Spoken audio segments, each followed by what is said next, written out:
ఇంకొకటి ఇంట్లో నుంచి వెళ్ళిపోయినాను. సో ఇంట్లో పేరెంట్స్ కి చెప్పినావా వెళ్తున్నా అని చెప్పిలా? ఎప్పుడు? ఆ స్టార్టింగ్ లవ్ చేసుకున్నప్పుడు మీరు గతంలో. అప్పుడు లవ్ అంటూ అదేం లవ్ ఏం లేదు. అలే అది పక్కన పెడితే దాని గురించి టాపిక్ కాదు. నేను ఇంట్లో వాళ్ళ గురించి అడుగుతున్నాను. ఇంట్లో నేను ఇక్కడ ఇంటర్వ్యూ కనైతే వస్తున్నానైతే తెలుసు. ఇప్పుడు కాదు, గతంలో ఇంట్లో. అది ఆ పాస్ గురించే చెప్తున్నా నేను. ఇంటర్వ్యూకి వస్తున్నా అని తెలుసు అట్లా. ఓకే. సో మళ్ళీ తర్వాత ఇంటికి వెళ్ళినావు. వెళ్ళా. అప్పుడు వాళ్ళ ఫీల్ ఏంటి? వాళ్ళు ఎలా ఫీల్ అయ్యారు, బాధపడతారు కదా ఎవరైనా అట్లా. దాని తర్వాత అంటే లోపల ఉంటారు కాబట్టి తల్లిదండ్రులు కొంతమంది చెప్పుకుంటారు, కొంతమంది చెప్పుకోరు కదా. సో ఇంకా ఆడపిల్ల అంటే ఇంటికి వెలుగు అంటారు. సో నా ఆడపిల్ల పుట్టిందంటే చాలా సంతోషపడతారు. కానీ వాళ్ళకు కూడా కొంచెం ఉంటది కదా మనసులో. ఇప్పుడు అనిపించిందా ఇంట్లో వాళ్ళని నేను అనవసరంగా మోసం చేసిన అని చెప్పి? స్టిల్ ఇప్పటికీ ఫీల్ అవుతా నేను. మా అమ్మకి చాలా ఇది చేసిన, మోసం చేసిన మా ఇంట్లో వాళ్ళకి. అసలు నేను ఆ డెసిషన్ తీసుకోకుండా ఉంటే బాగుండేమో, లైఫ్ ఇప్పుడు బాగుంటుండేమో, అసలు ఎక్కడో ఉండాల్సిందని. ఓకే ఫైన్, ఇంకా నాకు కిస్మత్లో దేవుడు అట్లా రాసి పెట్టండు, ఇక అట్లా అయిపోయింది. ఇప్పుడైతే ప్రెసెంట్ అయితే ఐఎమ్ హ్యాపీ. ఇంకంతే. రేపటి రోజు గురించి ఆలోచిస్తే ఇప్పుడున్న హ్యాపీ మూమెంట్ ని పాడు చేసుకోవడం ఎందుకు అని అట్లా నవ్వుడు స్టార్ట్ చేసాం అనమాట. అది ఎప్పుడు ఉంటది నా ఫేస్ లా. ఎంత బాధ ఉన్నా సరే ఇక ఉన్నారు కదా దోస్తు, యూట్యూబ్ అని చెప్పి అనిపించుకున్నది. కళ్ళకి నీళ్ళు వస్తున్నాయి, నవ్వు వస్తుంది. మరి ఏం చేయాలి, అంతే కదా. ఏదున్నా మనకు ఒకటి అంటూ ఉంటది అంటారు కదా, ఇంకా అది నా దాంట్లో నాకు నవ్వే అంతే. సో మొత్తానికి అయితే మళ్ళీ ఫ్యామిలీతో కలిసినావు. సో ఏం చేస్తున్నావు ప్రజెంట్? లైఫ్ జాబ్ లేకుంటే అదే యూట్యూబ్? అదే లేదు, జాబ్ యూట్యూబ్ ఏం లేదు, ఇన్స్టాలో రీల్స్. ఇంకా అంతే. రీల్స్ నుంచి మనకి ఇన్కమ్ రాదు కదా. ఇక నార్మల్ ప్రమోషన్స్ ఉంటాయి కదా, ఇంకా అంతే. ఓకే. ప్రమోషన్స్ అంటే ఇప్పుడు నాకు మనీ పరంగా అట్లేం లేదు. ఉంది కదా నా ఫ్రెండ్, ఎవరు? Sorry Sony. ఇంకా ఎడిపోయినా అదే చూసుకుంటుంది. ఇక ఇన్నిసార్లు సోనీ పేరు చెప్తున్నావు కాబట్టి సర్ప్రైజ్ ఇస్తా నీకు, నిజంగా ఇస్తా, ఇది మాత్రం పక్కా. సో నీ బెస్ట్ ఫ్రెండ్ అనుకుంటా సోనీ. బెస్టా? మరి ఎందుకు అమ్మాయి గురించి బాగా నెగిటివ్ చెప్పింది నాకు? మరి నేను అసలు నమ్మ నిజంగా నెగిటివ్ చెప్పింది నీ గురించి అమ్మాయి. సో నీ నెంబర్ అడిగితే కూడా ఆమె నెంబర్ ఎందుకు అన్న వర్షనే నాతో మాట్లాడిండే. చెప్పుంటదేమో దాని నెంబర్ ఎందుకు, నా నెంబర్ అసలు నేను ఎవరితో పక్కన అమ్మాయిలతో మాట్లాడితేనే దానికి ఎంత కోపం వస్తుంది తెలుసా. కోపం వచ్చేస్తుంది. నేను ఎవరితో అమ్మాయిలతో మాట్లాడొద్దు, నన్ను దానికి నచ్చదు. నేను ఎవరితో, నేనేమన్నా వాళ్ళతోనే కనెక్ట్ అయిపోతాను అని చెప్పి. అది కూడా నా లెక్కనే పిచ్చిదా? ఈజీగా నమ్మేస్తుంటావు అనమాట జనాలు. నేను చాలా ఆ జనాలే మళ్ళీ తిప్పి కొడతారు మన అంటూ కదా. ఓకే. ప్రమోషన్స్ అంటే నీ దగ్గర ఎన్ని పైసలు ఉంటాయి నిజం చెప్పు? కెమెరా ఆఫ్ చేసిన ఇప్పుడు చెప్పు, ఎంత సంపాదిస్తున్నావు నెలకి? నెలకంటూ ఏం లేదు. కెమెరాస్ ఆఫ్ ఉన్నాయని చెప్పి నువ్వు ఆఫ్ చేసినా ఆన్ చేసినా నేను ఇప్పుడు ఇంతకుముందుకి ఏదో చెప్పినావు నాకు, నువ్వు బాగానే వస్తుందన్న రెవెన్యూ అని చెప్పి సంథింగ్. వచ్చిన దాంట్లో ఓకే, అది 2K వచ్చినా 3K వచ్చినా ఓకే. నేను అంతగానం ఖర్చు పెట్టి ఇట్లా నేను అంత వేస్ట్ చేయ. ఓకే, వచ్చిన దాంట్లో ఇక అడ్జస్ట్ అవ్వాలి. ప్రతి దానికన్నది అలవాటు అయిపోయింది. ఉన్నా లేకున్నా అడ్జస్ట్ అవ్వాలి అంతే. అదే ఇన్స్టా ఓపెన్ చేస్తే ఫుల్ పైసలు కనిపిస్తున్నాయి. ఫుల్ పైసలు కనిపిస్తాయి. ప్రమోషన్స్ మొత్తం ఇట్లా పైసలు. యాక్చువల్లీ అవి నాయి కావు, నా ఫ్రెండ్ వాళ్ళ డాడీవి. మేము రీసెంట్ గా రాజస్థాన్ వెళ్ళాము, అక్కడే వాళ్ళు ఇల్లు కడుతున్నారు నా ఫ్రెండ్ వాళ్ళు. ఇక అక్కడ అంకుల్ ఇట్లా మనీ తీసానే, అంకుల్ నేను ప్రమోషన్ చేస్తా, నాకు ఇట్లా వీడియో ఉంది ప్రమోషన్ చేస్తా, ఒకసారి మనీ ఇస్తారని అట్లా చేసిన.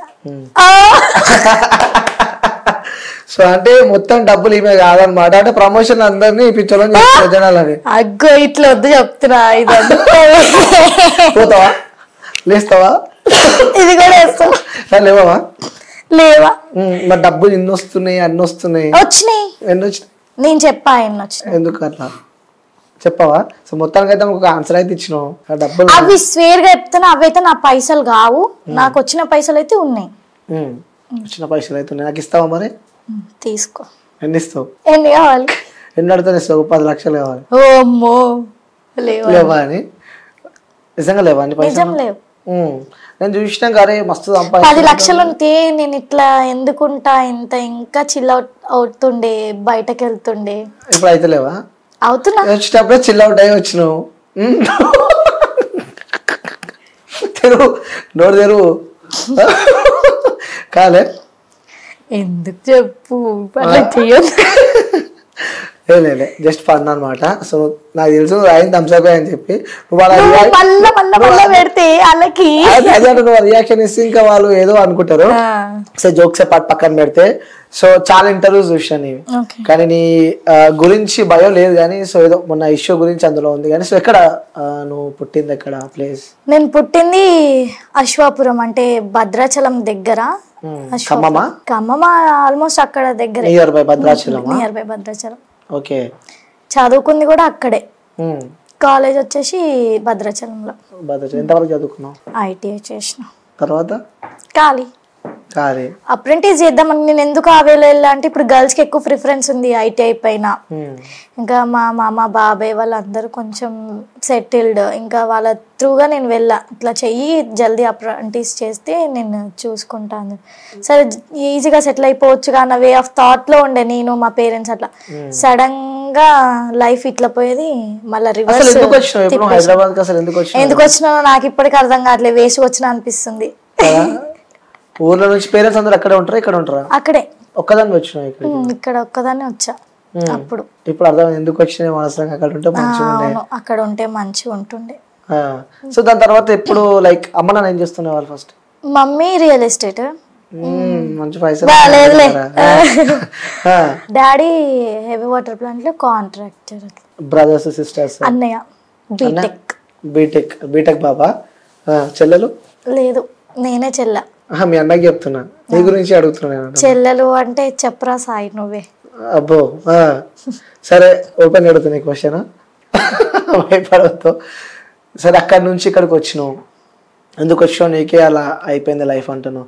ఎప్పుడైనా నీ ఇన్స్టా రీల్స్ కానీ లేకుంటే మొన్నటి దగ్గర పెట్టిన నీ లైఫ్లో జరిగిన ఒక పాస్ట్ గురించి కానీ సో అలాంటివి పెట్టినప్పుడు చాలా ఇష్యూ జరిగింది, లైక్ బయట మొత్తం సోషల్ మీడియాలో ఒక వైరల్గా మారినాయి అప్పట్లో. మీరు పేరెంట్స్ నుంచి ఎప్పుడు నీకు స్ట్రగుల్ కానీ, సో పేరెంట్స్ నుంచి ఎప్పుడు కాల్స్ కానీ? ఎందుకు అడుగుతున్నాయి క్వశ్చన్ అంటే మనకన్నా మన పక్కన వాళ్ళే ఎక్కువ రెచ్చగొడుతూ ఉంటారు.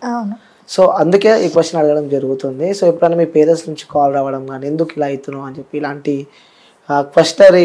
అది చాలా మంది అమ్మాయి లైఫ్ లో జరుగుతుంది. పేరెంట్స్ ఇట్లా ఫోర్స్ చేయడం, కొట్టడము, ఇబ్బంది పెట్టడం చాలా చేస్తుంది. కానీ నేను చాలా నా పేరెంట్స్ త్రూగా చూసుకుంటే నేను చాలా లక్కీ అని చెప్పుకోవచ్చు.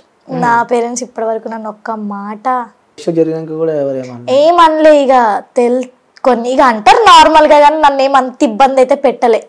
ఇట్లనే ఉండు, అట్లనే ఉండు, బయటకు వెళ్ళొద్దు, అది చేయద్దు, ఇది చేయద్దని నన్ను ఏది అట్లా చేయలే. సరే, పేరెంట్స్ అంటే సో మన వాళ్ళు కాబట్టి వాళ్ళే మనం చుట్టుపక్కల వాళ్ళు కానీ సో మీకు ఇష్టమైన నీ ఫ్రెండ్స్ కానీ? నా ఫ్రెండ్స్ వరకు అయితే నేను ఎప్పుడు ఆ మాట అయితే వినలేదు. ఎప్పుడూ నా ఫ్రెండ్స్ అంటుండే, రీసెంట్ గా నా ఫ్రెండ్ ఒకది మ్యారేజ్ అయింది, నా ఫ్రెండ్ది. వెళ్ళినప్పుడు అందరం కలిసినాం, 10th క్లాస్ వాళ్ళు అందరం. లైక్ అప్పటికి మాకు గొడవలు అయినవి. అప్పుడు మమ్మీ వాళ్ళ ఇంట్లోనే ఉన్నాం. అన్నారు ఎందుకు వేస్ట్ గా పెళ్లి చేసుకున్న, తొందరగా లైఫ్ ఆగమై, నావైతే ఇప్పుడైతే ఫైన్ అని అట్లా విన్నా. కానీ మన గురించి మన ఇంట్లో వాళ్ళు అనుకునే దానికంటే ఇంటి పక్కన వాళ్ళు, చుట్టుపక్కన వాళ్ళు, రిలేటివ్స్ వీళ్ళు అన్న మాటలే ఎక్కువ ఉంటాయి. కానీ ఒకటే చెప్తాను, మా అమ్మ అస్సలు పట్టించుకోదు ఆ మాటలు, నిజం చెప్తున్నా. నేను అసలే పట్టించుకోను.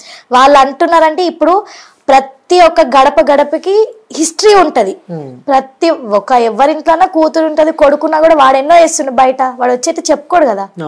అమ్మాయి అయితే ఏం చేసినా బయట పడుతుంది, అది ఆటోమేటిక్ గా లూపోస్ తెలిసిపోతే బయట పడిపోతుంది. ఇక అట్లా నేను ఒకటే అంట, వాళ్ళు వచ్చి నాకు ₹1 ఇవ్వట్లేదు, నాకేం పెడతలేదు, నేను వాళ్ళ మాటలు పట్టించుకొని నేను ఇక్కడ ఆగిపోయినాను అనుకో, ముందు స్టెప్ వేయలేను. వెనకాల తిరిగి చేసిన తప్పులు వెనకాలకి తిరిగి చూసుకుంటే అవి తప్పులే కనిపిస్తాయి, కానీ వెనక్కైతే తిరిగిపోయి చేసిన తప్పులు అయితే కరెక్ట్ చేసుకోలేను కదా. నేను ముందే పోతా, అంతే. అమ్మ పోలికనా నాన్న పోలికనా? డాడీ. సో అమ్మ అంటే ఎక్కువ ఇష్టమా, నాన్న అంటే ఎక్కువ ఇష్టం? అట్లా అడిగితే చెప్పాలి పక్క, ఇద్దరు ఇష్టం అని మాత్రం చెప్పొద్దు. మమ్మీయేనా? ఎందుకు నాన్న అంటే ఇష్టం లేదా? ఇష్టమే నాన్న. సో అంకుల్ మీరు అంటే ఇష్టం లేదు? మా నాన్నకు తెలుసు అది. నాకు అమ్మ అంటే అదొక ఎమోషన్. అంటే ఒక స్వీట్ మెమరీ షేర్ చేసుకో మీ మమ్మీతో. మా అమ్మ నాకు ఒక మాట చెప్పింది, అది ఇప్పటివరకు ఎవ్వరికి తెలీదు, మరి మమ్మీకి గుర్తుందో లేదో తెలియదు. నాకు కొట్లాట అయ్యేటప్పుడే నేను నా వల్ల అవ్వట్లేదు, నేను తీసుకోలేకపోతున్నా, ఇంటి దగ్గర ఉన్నా, ఇంకా అక్కడ ఫ్రెండ్స్ ఉన్నా కూడా ఊర్లో ఎలా ఉంటుంది బయట ఎప్పుడు పడితే అప్పుడు వెళ్ళలేం, ఫ్రెండ్స్ వాళ్ళ ఇంటికి వెళ్ళి షేర్ చేసుకో, ఏదున్నా ఇంట్లో ఇంట్లో ఇంట్లో ఇంట్లో నాకు అవ్వట్లేదు. ఎందుకు చేసిన, నా లైఫ్ ఏంటి నైట్ 10 అవుతుంది, డాడీ డ్యూటీ వెళ్ళాడు, వస్తాడు అప్పుడే 10:30కి. అయితే నేను అమ్మనే ఉన్నాం, నేను ఇంటి వెనకాలకి వెళ్ళి కూర్చొని ఏడుస్తున్నా, నా వల్ల అవ్వక బాత్రూంలో ఏడ్చిన రోజులు కూడా ఉన్నాయి. అక్కడ ఏడుతుంటే మా అమ్మ చూసి పిలిచింది, మా అమ్మ నన్ను రానమ్మా అంటది, ఇక్కడ రా అంటే వచ్చిన. నేను ఇంకా నా వల్ల అవ్వట్లేదు, మా అమ్మ ముఖం చూస్తుంటే ఏడుపు వస్తుంది, నాకు చెప్పుకోవాలి అన్నంత వస్తుంది. పక్కకి పడుకొని, అమ్మ ఎందుకు, నేను ఎవరికేం పాపం చేసిన, ఎందుకు నాకే అన్ని, సరే తప్పు చేసిన, నేను ఎందుకు బయట పడలేకపోతున్నా, ఏంటి నా లైఫ్ అంటే ఇంకింతేనా అంటే మా అమ్మ ఒకటే మాట చెప్పింది, ఇప్పుడు నువ్వు ఇన్ని చూసినావు, ఈ చిన్న ఏజ్లో అన్ని చూసినావు, ఇక ముందు ఏదన్నా స్టెప్ వేసే ముందు ఆలోచించు, అది ఒక్కసారి కాదు 2 సార్లు కాదు, ఎన్నిసార్లు ఆలోచించినా తప్పు లేదు దాని గురించి, ఎందుకంటే ఒకటి చేసే ముందు ఆలోచించడం దాన్ని తప్పనరు, అది ఏదైనా సరే.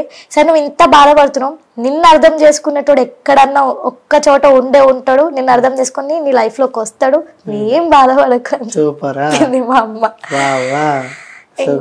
అప్పుడు అనుకున్నా, నా అమ్మనే నాకు ఇంత ఉంది, నా అన్ననే నాకు ఇంత ఉన్నారు, ఇంకెందుకు అన్న థాట్ లో అక్కడే 7 months ఇంట్లోనే ఉన్నా. ఆ తర్వాత చాలా అదృష్టవంతురాలు అలాంటి అమ్మ దొరకదు నీకు. ఇంట్లో నడువే అని చెప్పి ఇంట్లో చేసిన తప్పులకి నిజంగా చాలా ఇబ్బందులు ఉంటాయి. ఇప్పుడు ఏదో రిగ్రెట్ ఫీల్ అవుతున్నావా అమ్మ గురించి? అరే అమ్మకి చెప్పని సీక్రెట్ ఇంకా ఏదైనా అంటే, సో అమ్మకి కానీ నాన్నకి కానీ ఇంట్లో చెప్పని సీక్రెట్, సో ఆ పాస్ట్ విషయం పక్కన పెడితే అది కాకుండా ఇంకేదన్నా సీక్రెట్ దాచిపెట్టింది ఏదైనా ఉందా? లేదని మాత్రం మనకు ఉండే ఉంటది. దాచిపెట్టింది అంటే మా అమ్మ నాన్న ఎప్పుడు అంటారు ఏంటంటే, నువ్వు ఎప్పుడు మా గురించి ఆలోచించవు, నీకు నచ్చిందే చేస్తావు, అది ఇదని అంటారు. కోపంలో తిడతారు, ఎందుకంటే కన్నారు కాబట్టి వాళ్ళకి కన్న పేగ ఎంత ఉంటుందో అంత దుఃఖం కూడా ఉంటది కదా. సరే ఓకే అని చెప్పి వాళ్ళు తిట్టినంతసేపు కోపంతో ఉంటా, తర్వాత ఒక్కదాన్ని మైండ్లో ఎవరితోనైనా మాట్లాడేటప్పుడు కూడా నా మైండ్లో రన్ అయితే, సరే కన్నది కదా, తిట్టింది, ఓకే పోనీ, మళ్ళీ అదే ఫోన్ చేస్తుంది నాకు, నన్ను అయితే వదులుకోదు కదా, ఎప్పుడు ఎన్ని చేసినా వదులుకోలేదు, నన్ను వదులుకోవద్దు అన్న నమ్మకం అయితే నాకు చాలా ఉంది. ఎందుకో తెలియదు, అది ఎన్ని చేసినా ఇంకేమో తెలియదు. కొంతమంది అయితే వదిలేసుకుంటారు, నా కూతురు చచ్చిపోయింది అని చెప్పి. కొంత నా ఫ్రెండ్స్ ఇంట్లో చూసా, చచ్చిపోయినప్పుడు ఫోటో పెట్టి వాళ్ళకి దండేసిన, నేను కళ్ళతో అట్లా చూసినా కూడా నేనైతే నా పేరెంట్స్ ఎప్పుడు అట్లా చేయలేదు. నేను దాచిపెట్టింది అయితే ఏంటంటే, ఎప్పుడు ఇట్లా అంటూ ఉంటారని చెప్పిన కదా, ఏం ఆలోచించవాలి, కానీ వాళ్ళకి తెలియదు. నేను ప్రతిసారి వాళ్ళ గురించి ఆలోచిస్తా, కానీ నాకేంటో మా అమ్మ కోసం ఒక్కటి చేయాలి, మా అమ్మది ఒక్కటి చూపించాలి మా అమ్మకి. కానీ నేను ఒకటైతే ఎప్పుడు అనుకుంటా, ఎప్పుడు ఉంటానో ఎప్పుడు పోతానో నాకైతే తెలియదు, కానీ నేనైతే ఉన్నంత వరకు మా అమ్మకైతే ఒకటి చూపించే పోవాలి. ఏం చూపిస్తావు?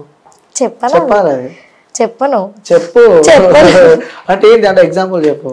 ఎగ్జాంపుల్ అంటే అది కూడా చెప్పా, అది చెప్తే అది మా అమ్మకి సర్ప్రైజ్ ఎట్లయితుంది చూడదు. ఇంటర్వ్యూ చెప్తే నుంచి దాకా పాస్ కొట్టు మమ్మీ ఎవరన్నా, అది సీన్ లేదు.